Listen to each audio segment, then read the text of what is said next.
इंदौर में आपको पदार्पण हुआ है और इंदौर से आपकी कोई पुरानी यादें हो तो वो। इंदौर पहले एक ही बार आए थे, पहले व्यापार के लिए। फिर उसके बाद 2010 में ब्रह्मचारी अवस्था में आए थे। 17 में यहाँ गुरुदेव के साथ चातुर्मास था, तो उस समय अध्ययन थोड़ा अधूरा रह गया था। तो उसी अध्ययन को और पुष्ट करने के लिए पुनः इंदौर पदार्पण किया। पुण्यश्री, आपका एक व्यापारिक बैकग्राउंड रहा है और काफ़ी अच्छे परिवार से है, आपने एमबीए तक की शिक्षा भी ली है, तो कैसे वैराग्य का भाव मन में आया और आप इस पथ पर आगे बढ़ चले? होता ये है कि पत्थर जो है वो चोट से टूटता है, तो उस पत्थर को चोट सही मिलना चाहिए। अगर चोट सही मिल जाए तो एक चोट में भी पत्थर टूट सकता है, और चोट सही ना मिले तो अनेकों बार उसको पीड़ित करना पड़ता है। तो गुरुदेव के जब वचन सुने 2008 में प्रथम बार, तब वो सही जगह चोट लगी, तो फिर वो उनसे विरक्ति हुई। यद्यपि एक बार मन में आया था कि रुकते हैं, फिर मन में दोबारा ये बात आई कि क्यों ना पुण्य का सदुपयोग करते हैं। पुण्य को पुण्य में लगाएंगे तो सिद्ध बनेंगे, जैसे धन को धन में लगाते हैं धनवान बनते हैं, ऐसे पुण्य को पुण्य में लगाएंगे तो भगवान बनेंगे। धर्म की किस शिक्षा पर आप अपने आप को ज़्यादा मान्य मानते हैं? जिस एक वाक्य पर यदि आप अपना कहना चाहें, पूरे जीवन को लेकर चलना चाहें। देखिए, व्याकरण, जो व्याकरण पक्ष है वो बहुत महत्व रखता है, क्योंकि जिसको व्याकरण नहीं आती, और सिद्धांत, यद्यपि धर्म के बहुत सारे अंग हैं, लेकिन मैं तो सिद्धांत के साथ, ज्ञान के साथ व्याकरण को थोड़ा सा महत्व देता हूँ, क्योंकि साहित्य की रचना बिना व्याकरण के ज्ञान के नहीं हो पाएगी। चाहे वो संस्कृत हो, प्राकृत हो, अपभ्रंश हो, हिंदी व्याकरण भी क्यों ना हो। तो कोई भी धर्म के मार्ग पर आता है तो सबसे पहले उसको व्याकरण की ओर जाना चाहिए। श्वेतांबर परंपरा में बहुत अच्छी बात है कि वहाँ चाहे साधु हो चाहे श्रावक, वो पहले उनको प्राकृत पढ़ाते हैं, ताकि वो भाषा सीखेंगे तभी तो ग्रंथ पढ़ेंगे। छोटा सा बच्चा भी पहले उसको भाषा सिखाई जाती है, फिर वो आगे बोलता है। लिखना नहीं, पहले बोलना सीखता है। तो व्याकरण पहले बोलना सीखे, फिर उसको आगे बढ़ना चाहिए। आप किन सिद्धांतों पर चलना पसंद करते हैं? हम थोड़ा सा स्ट्रेट फॉरवर्ड है जी। क्योंकि बचपन में हमको बताया गया था कि जो स्पष्टवादी होते हैं वो मायाचारी नहीं करते जी। तो हम थोड़ा स्पष्टवादी होना पसंद करते हैं, क्योंकि उसमें मायाचारी ही नहीं छिपी होती। जी। मायाचारी करके वर्तमान का जीवन तो सुखद हो जाता है, जी। भविष्य का जीवन जो है वो दुखद हो जाता है। जी। इसलिए थोड़ा स्ट्रेट फॉरवर्ड रहे, लेकिन स्ट्रेट फॉरवर्ड रहने के साथ साथ जो आपकी शब्दावली है जी, वो थोड़ी कोमल रहे। आप कन्नड़, आंग्ला और काफ़ी अन्य भाषाओं के भी ज्ञाता हैं। एक आपने मंत्र दिया है इग्नोर को लेकर, उसकी क्या व्याख्या है? देखिए, ऐसा है, जीवन में शांति तब आती है जब उपेक्षा भाव आता है, और अशांति तब आती है जब अपेक्षा भाव आता है। आपका किसी से कुछ अपेक्षा है, चाह है, तो दुख है, और कोई चाह नहीं है तो दुख नहीं मिलेगा। अगर मैं चाहता कि आप इंटरव्यू लो और नहीं आते तो दुख है, और आप आए हो, मैं इंटरव्यू दे रहा हूं तो मुझे कोई विकल्प नहीं है, क्योंकि मेरी कोई अपेक्षा नहीं है निज की। तो ऐसे ही ये मंत्र है ओम इग्नोराय नमः। तो इसका यही कहना है कि ओम इग्नोराय नमः। आप जितना इग्नोर करेंगे उतना सुखी रहेंगे। हर्ष के दिन हो उनको भी इग्नोर करें, विषाद के दिन हो, दुख के दिन हो, उनको भी इग्नोर करें।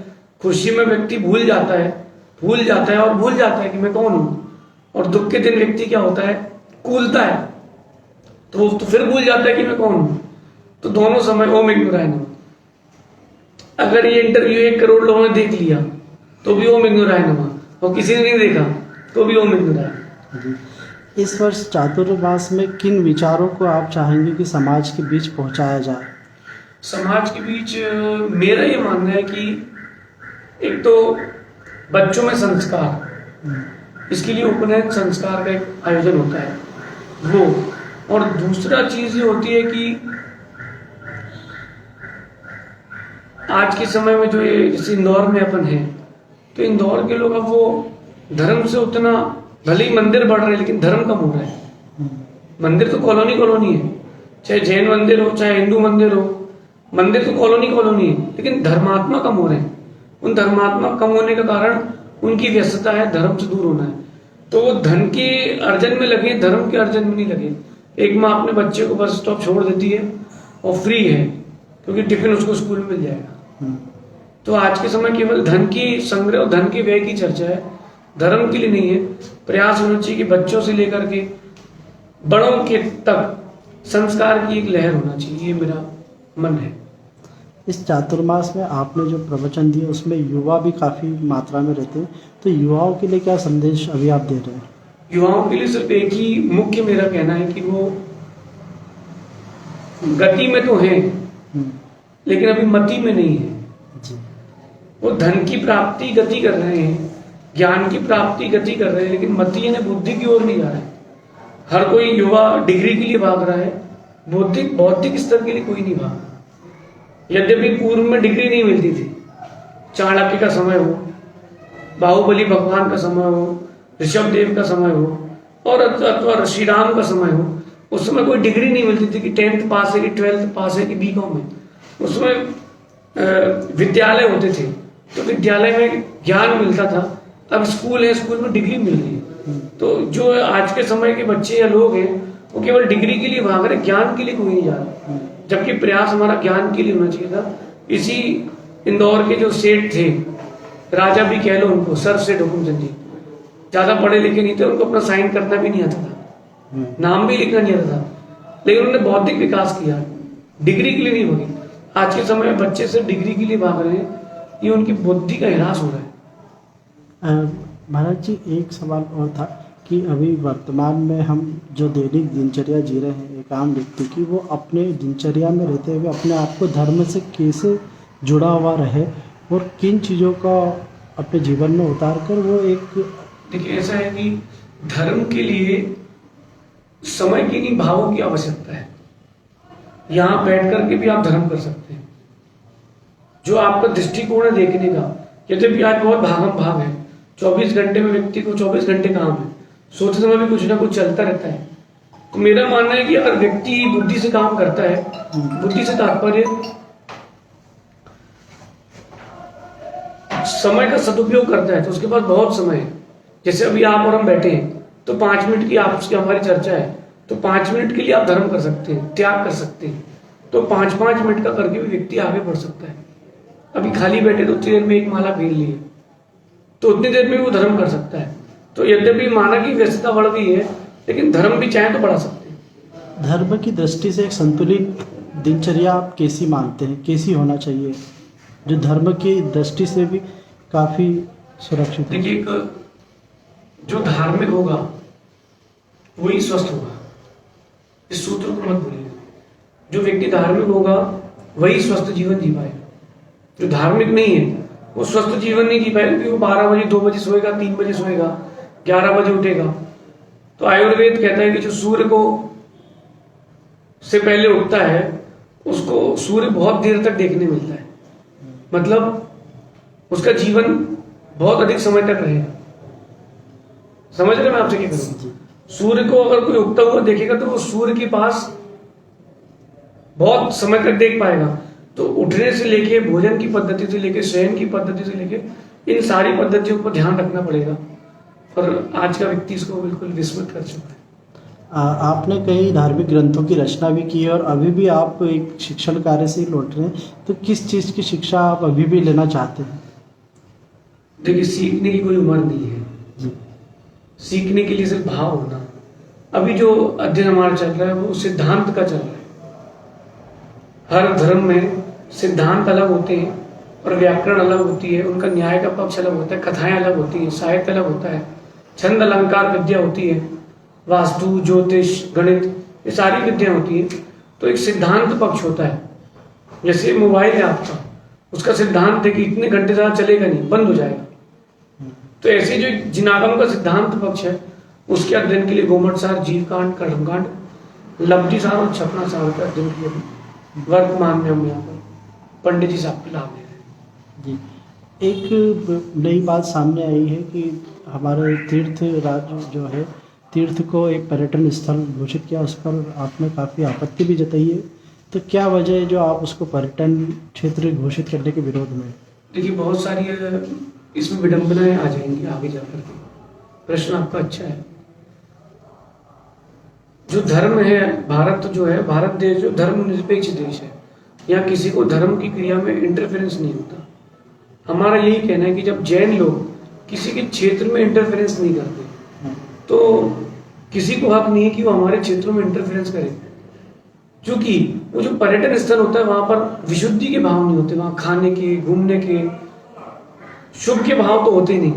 जब भी कोई पर्यटन के लिए निकलता है तो कहीं ना कहीं उसके भाव अशुभ की ओर जाते हैं, शुभ की ओर उसके परिणाम नहीं होते। मेरा भी यही कहना है कि आपको पर्यटन स्थल बनाना है, सम्मिलित से करके आप बाहर चले जाओ, आपको जितनी जगह पर्यटन स्थल बनाना बना लीजिए, और भी पहाड़ आसपास है सम्मिलित से करके, वहां ही क्यों बनाना है पर्यटन स्थल?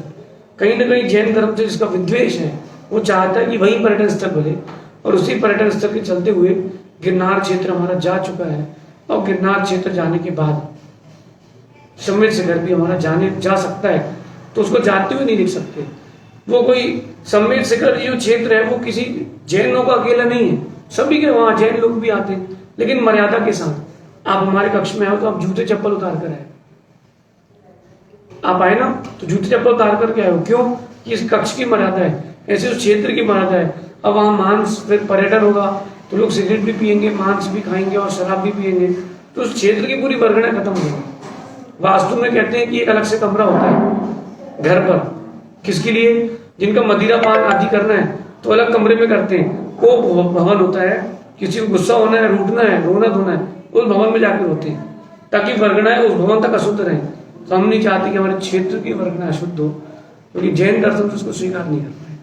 इस अशुद्धता को रोकने के लिए आपने क्या अभियान चलाने का विचार किया? अभी यहाँ पर बहुत सारे संस्था के लोग, न्यास के लोग आए थे, हमने उनसे कहा था कि आप अहिंसा पूर्वक अपना विरोध करें, दर्ज करें, क्योंकि हिंसात्मक विरोध करने से कुछ नहीं होगा। अपन हिंसा को रोकने के लिए हिंसा करें तो कोई तरीका नहीं है।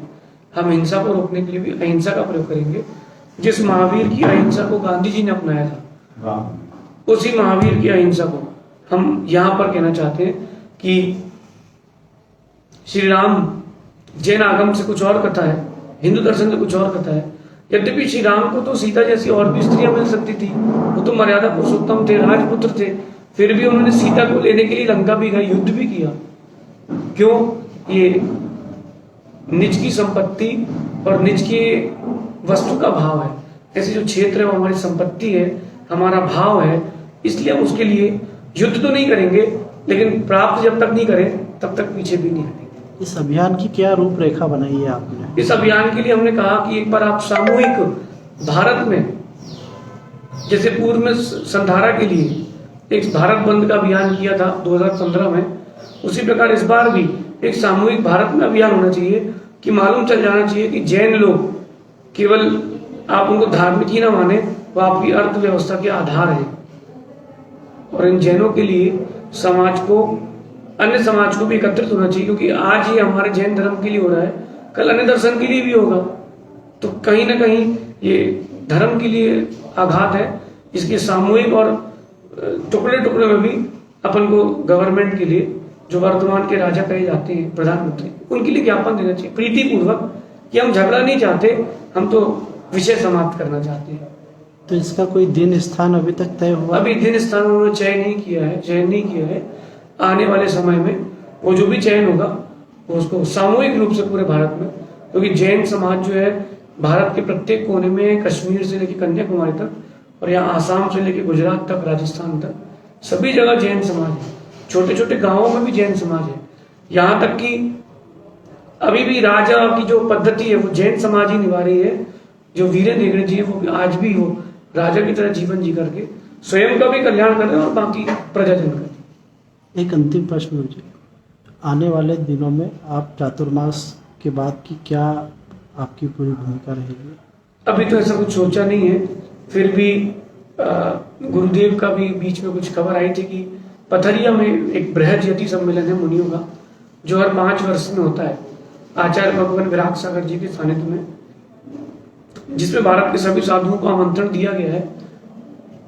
सभी अपनी सुविधा अनुसार आएंगे और वहां पर इस विगत 5 वर्षों में उन्होंने क्या तत्व का शोधन किया है, उन्होंने क्या विसंगति समाज में देखी है, उसको बैठ करके चर्चा होती है। और 5 वर्ष में किए गए पापों के प्रक्षाल के लिए सामूहिक प्रतिक्रमण होता है, उसको युग प्रतिक्रमण कहते हैं, जो लगभग फरवरी के मास में होने वाला है। उसमें जाने की योजना भी गुरुदेव की आज्ञा आई है, बाकी जो उनका आदेश होगा उस ओर गमन। श्रावक श्राविका आपको कब और कहाँ सुन सकते हैं? देखिए, महिलाओं के लिए ऐसा है कि शाम को 6:30 के बाद यहाँ उनका प्रवेश निषेध है, और पुरुष वर्ग के लिए ऐसा कोई प्रवेश का निषेध नहीं है। बस जब हम ध्यान और अध्ययन में रहते हैं तब उनके लिए निषेध करते हैं, क्योंकि हमारे लेखन में या ध्यान आदि में विघ्न ना हो। बाकी शेष समय ऐसा कुछ निषेध नहीं है। रात्रि में विश्राम के समय निषेध रहता है। चातुर्मास स्थान? चातुर्मास स्थान तो ये कंचन बाग समूह तुकोगंज कहलाता है, अभी यहाँ पर है। समय प्रवचन का? हमारे सुबह 8:30 से 10 बजे तक प्रवचन होता है, फिर बाकी दिन में लगभग 7-8 और कक्षाएं लगती हैं, कन्नड़ भाषा की, प्राकृत भाषा की, वास्तु की, नीति की, आचरण की, और भी प्रकार की कक्षाएं लगती हैं, जिनमें श्रावक लाभ ले रहे हैं। आप अपनी ओर से कोई संदेश देना चाहेंगे पत्रिका के लिए? पत्रिका के लिए यही संदेश है कि जैसे पत्रिका का नाम अभी उच्च स्तर पर है भारत पर, वो विश्व में उच्च स्तर पर जाए, इसके लिए जिस प्रकार से वो अभी सामाजिक, धार्मिक, व्यावसायिक सारे विषयों को लेकर चलते हैं, ऐसे विषयों को लेकर के चले। और उस पत्रिका में प्रयास ये करें कि कॉलम जरूर बनाएं, एक सामान्य व्यक्ति के लिए जिसमें किसी धर्म का कोई आधार ना हो, उसमें कथा हो, एक नीति हो, जिससे उस व्यक्ति के लिए एक विकासात्मक वस्तु मिले। क्योंकि आज के समय में बौद्धिक स्तर का विकास नहीं हो रहा, तो पत्रिका के माध्यम से भी छोटे छोटे 4 पंक्ति या छोटी छोटी सी कॉलम की कथा देकर के बौद्धिक विकास कर सकते हैं। क्या पता कि किसी ने उसको पढ़ के ही परिवर्तन को प्राप्त कर ले। बहुत बहुत धन्यवाद।